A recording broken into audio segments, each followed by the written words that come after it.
नमस्कार दोस्तों, आइए आज नया साल के शुभ अवसर पर एक नए अंदाज में चाबी काठी एकांकी नाटक का पूरा रिवीजन फटाफट अंदाज में कुछ ही मिनटों में करते हैं। चाबी काठी नाटक एकांकी नाटक है जो श्रीनिवास पानुरी जी द्वारा लिखा गया है। यह बालूडी खोटा कमेटी बोकारो द्वारा प्रकाशित किया जाता है। इसका प्रकाशन 2 बार किया गया है। पहला प्रकाशन 2006 में और दूसरा 2019 में। इसमें संपादक और भूमिका में आकाश गिरिधारी गोस्वामी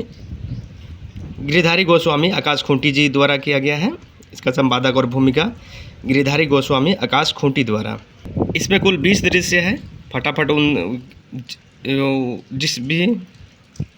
इसमें कुल 20 दृश्य है और सभी पात्र के बारे में आइए एक रफली आइडिया कर लेते हैं कि इसमें एक शंभू है जो क्रांतिकारी युवक है, जो एक इसमें नायक की भूमिका में है, क्रांतिकारी युवक है। दूसरा है बाबा जो पूरा कहानी बताता है कालूराम के बारे में अपने नाती लोग से। और महतो जिसके घर पे कालूराम शुरुआत में रहता है, उसके जानवर के देखभाली करता है और उसी के घर में वो कालूराम रहता है। चौधरी जी और बावर्ची, जब शंभू धनबाद स्टेशन उतरता है तो कहाँ जाए, पहले चौधरी जी के यहाँ सोचता है कि चौधरी जी यहाँ चले जाए, फिर सोचता है कि बावर्ची के वहाँ चले जाए, फिर दोनों में कहीं नहीं जाता है। उसके बाद राधो और रतिराम से भेंट होता है।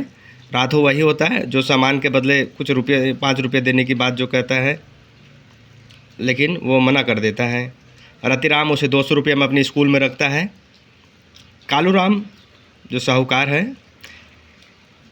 संतू हो गया उसका लठैत, मंगला हो गया जो कर्ज लेता है वो मंगला, श्रीपति वो अपने भतीजा की शादी के लिए जो पैसे लेता है, फकीरा कालूराम का मुंशी हो गया। उसके बाद चूटरा बाप यानी चूटरा का बाप जो मोती रहता है, जो किरानी रहता है, उसका प्रमोशन हो जाता है साहब में पटना में। खेपा जो जब नौकरी छोड़कर आ जाता है शंभू, तो खेपा ग्रामीण रहता है जो उसका तारीफ़ करता है। सोमरा का भोज मतलब कि खेपा ही तारीफ़ करता है कि जब सोमरा का भोज था तो उस समय शंभू ही मना किया था सबको कि नहीं, ज़मीन बेचकर भोज करना नहीं होगा। उसके बाद सिंह जी लठैत है जो मंगला का गाय गोरू लाने के लिए कालूराम बोलता है उसको, तो मंगला गुस्सा जाता है। उसके बाद धनीराम वो भी एक प्रत्याशी रहता है। उसके बाद जादू है, जादू जो प्रत्याशी में जब प्रत्याशी प्रचार प्रसार करता है तो जादू कहता है कि ये सब अब सब नेता मंत्री सब अपने लिए हैं, अभी एक से एक नेता हो जाएंगे और काम के टाइम में कोई नहीं रहता। उसके बाद पंचानन बाबू जो कांग्रेस उम्मीदवार है। समरा और जफरा जो बदमाश है, समरा जफरा यानी समरा को कहीं जफरा बोला गया है, और मंगरा जो बदमाश है। उसके बाद आइए और पात्र की चर्चा करते हैं। उसके बाद एक और पात्र है, क्या है, रोहन जो कालूराम का बेटा रहता है, जो लास्ट दृश्य में यानी 20वां दृश्य में आता है। उसके बाद कुछ महिला पात्र है, उनके बारे में देखते हैं। महिला पात्र में है सोहागी, चूटरी माई, रामू की पत्नी। इसका बहुत कम ही चर्चा है, इसके बारे में शायद इसमें नहीं दिया। 5 ही, चूँकि इसमें 5 ही महिला पात्र के बारे में बताया गया है। तो रामू की पत्नी जो बीमार रहती है और शंभू उसका देखभाल करता है वो। समरी जो अपना ज़मीन कालूराम को 30 मन का ज़मीन 7 साल के लिए कालूराम को देता है, लेकिन 10 साल होने के बाद भी कालूराम नहीं लौटाता है। दमयंती जो विदूषक महिला है, जो ज्ञानवान है, जो चूटरा बाप और चूटरी माई में जो बहस होता है उसमें एंट्री करती है और उसमें कटाक्ष करती है कि थोड़ा सा पढ़ लिख लिए, थोड़ा सा अच्छा खासा ये हो गया तो अपने सभ्यता संस्कृति अपना भाषा को भूल जा रहा है। उसके बाद कर्मी जो एक दलाल औरत रहती है, जो 15 साल की लड़की का भी दलाली करती है। तो ये कुछ पात्र हुए। अब आइए 20 दृश्य के बारे में फटाफट अंदाज में जानते हैं। एकांकी नाटक में कुल 20 दृश्य है। तो पहला दृश्य में यहाँ जितना नंबर है वो दृश्य है। तो पहला दृश्य में शंभू अपनी गरीबी को कोसता है। दूसरी में सुहागी अपने बेटा शंभू को रोज़गार के लिए कहती है।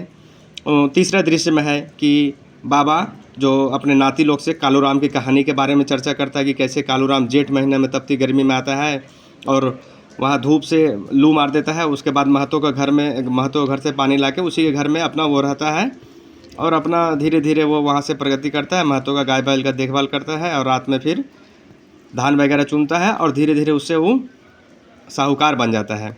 उसके बाद चौथा दृश्य में शंभू नौकरी की तलाश में धनबाद पहुँचता है। 5वां दृश्य में राधो और रतिराम से भेंट होता है। 6ठे दृश्य में कालूराम लठैत संतू से मंगला को बुलाने के लिए भेजता है और उसी समय श्रीपति अपनी भतीजा की शादी के लिए सूद में पैसा मांगता है।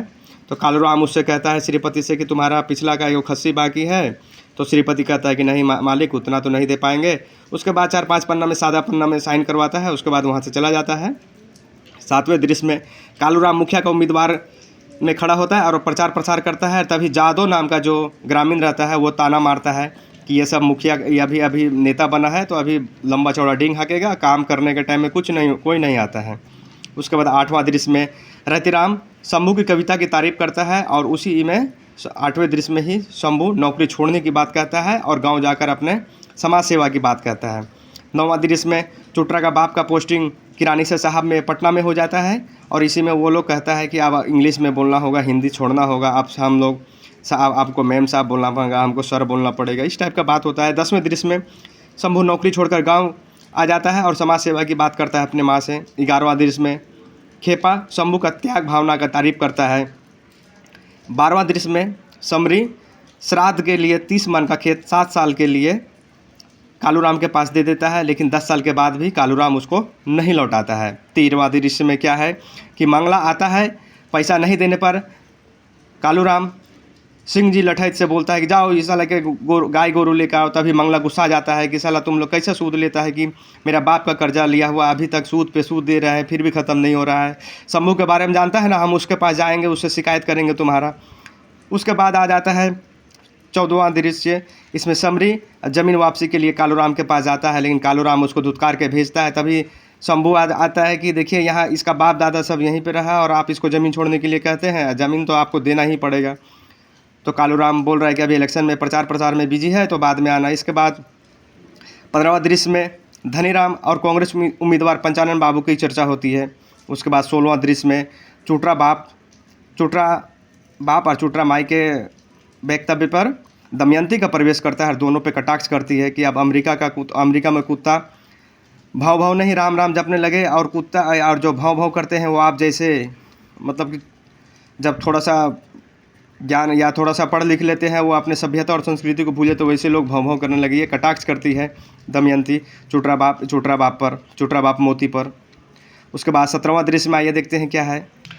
17वें दृश्य में शंभू का भाषण होता है और चाबी काठी यानी अपना मालिकाना हक, अपनी ज़मीन पर अपना मालिकाना हक यानी पहली बार चाबी काठी का वर्णन 17वें दृश्य में होता है।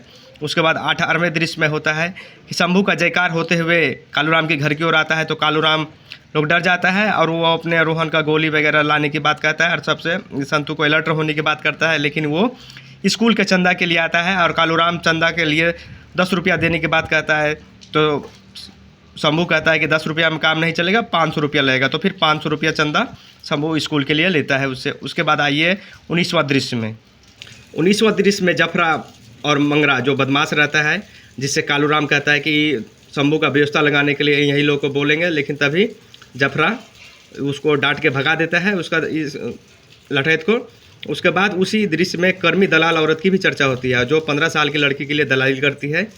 और इसी दृश्य में यानी 19वें दृश्य में ही कालूराम सोचता है कि अब यहाँ पे अब पहले जैसा समय नहीं रहा, अब हमको काशी चला जाना चाहिए, सब कुछ मतलब कि देकर और हमें काशी चल जाना चाहिए, सब कुछ छोड़ छाड़ कर।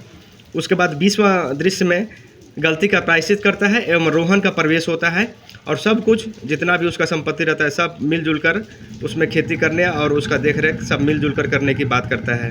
इस प्रकार हम लोगों का ये बहुत ही लंबे समय का यानी बहुत ही घंटों में होने वाले नाटक का हम लोग बहुत ही कम समय में अंत कर दिए, मात्र 8 से 9 मिनट में। धन्यवाद। आप लोग फटाफट इसको देखें और रिवीजन करें और फटाफट अंदाज में इसको देखें और आसानी से एक बार में ही देखने पर पूरा नाटक आपका रिवीजन हो जाएगा। धन्यवाद।